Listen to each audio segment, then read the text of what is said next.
The two most important key issues here are, first of all, in these firing cases, do the district trial courts even have the core jurisdiction, the legal authority to hear these cases in the first place? Because federal district trial courts are courts of general jurisdiction, but they only have the jurisdiction that Congress allows them. Congress routinely strips away jurisdiction from the federal district trial courts. And any jurisdiction that's been taken from them, they no longer have.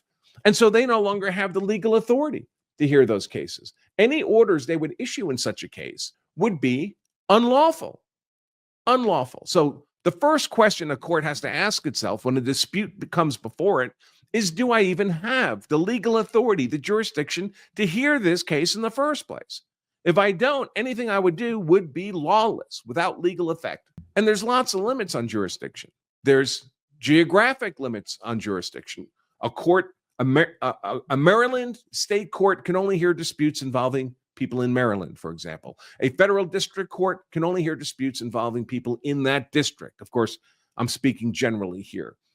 Certainly, a District of Columbia federal district court has no jurisdiction over, for example, El Salvador, a sovereign nation. So there's geographic conditions.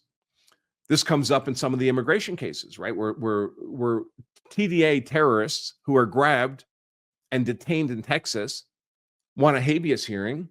Well, that habeas hearing has to be heard in Texas, where they're being detained, not in D.C., as they tried to do with the 5 TDA terrorists that have been working their way through Judge Boasberg's court.